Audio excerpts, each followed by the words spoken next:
क्या आप जानते हैं कि हिंडनबर्ग रिसर्च क्या है? वास्तव में हिंडनबर्ग रिसर्च क्या है? हिंडनबर्ग रिसर्च के संस्थापक कौन हैं?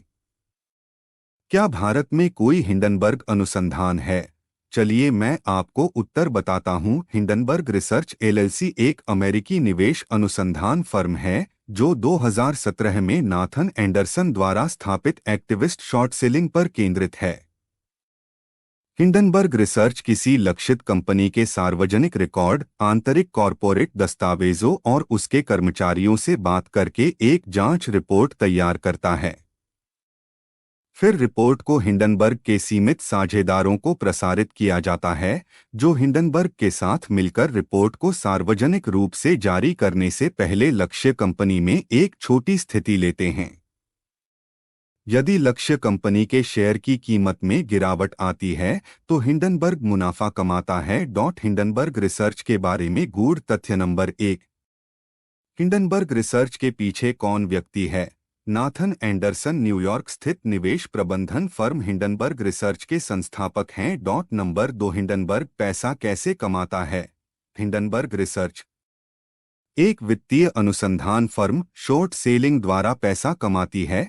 एक वित्तीय तकनीक जहां एक निवेशक स्टॉक के शेयर उधार लेता है, उन्हें बेचता है और फिर लाभ कमाने के लिए बाद में कम कीमत पर शेयर खरीदता है।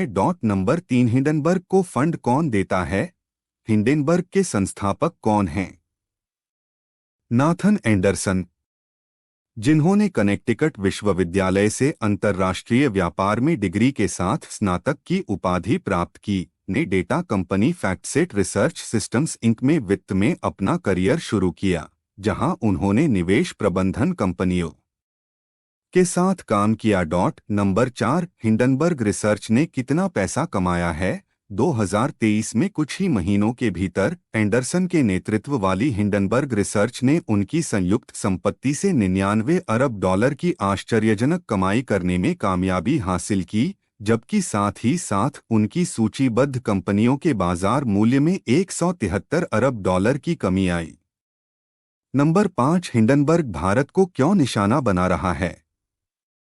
हिंडनबर्ग ने कंपनी पर बेशर्म स्टॉक हेरफेर और लेखांकन धोखाधड़ी का आरोप लगाया जो दशकों से हुई है। हिंडनबर्ग ने कहा कि अदानी समूह के शेयरों का मूल्य बहुत अधिक है और इसने उन पर एक छोटी स्थिति ले ली है, जिसका अर्थ है कि जब अदानी के शेयर गिरते हैं तो हिंडनबर्ग जीत जाता है। नंबर 6। हिंडनबर्ग ने दुनिया भर की कंपनियों को निशाना बनाया। जो कंपनियां उनकी रिपोर्ट का विषय रही हैं, उनमें Adani group, Nikola, Clover Health, Block Inc, Kandi और लॉर्डस्टाउन मोटर्स शामिल हैं। हिंडनबर्ग ने ऑनलाइन सट्टेबाजी operator DraftKings, geothermal power plant company और मैट technologies, electric car company Mullen Technologies और एसओएस नामक एक चीनी ब्लॉकचेन और क्रिप्टो माइनिंग फर्म से संबंधित रिपोर्ट भी जारी की है।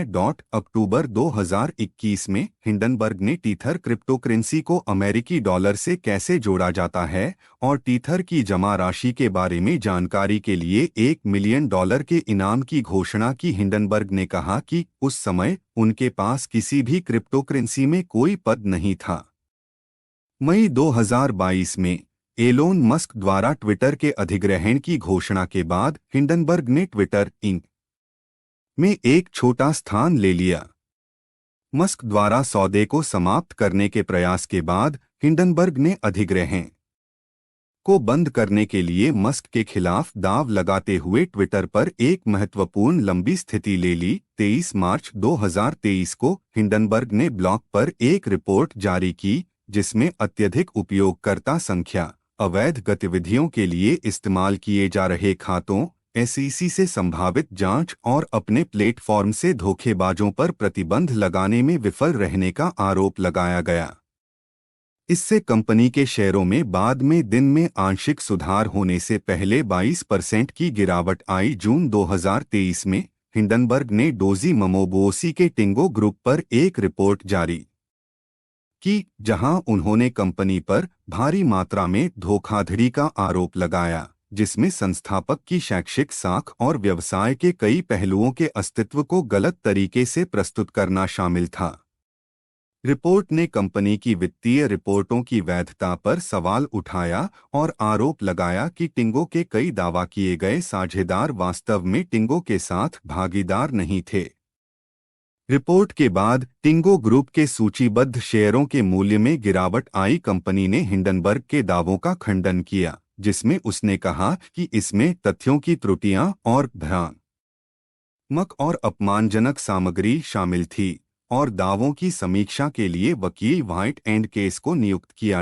अगस्त 2023 में हिंडनबर्ग ने फ्रीडम होल्डिंग पर एक रिपोर्ट जारी की। मुझे आशा है कि आपको वीडियो पसंद आएगा, तो कृपया मेरे चैनल को लाइक, शेयर और सब्सक्राइब करें और नए वीडियो पाने के लिए घंटी आइकन दबाएं।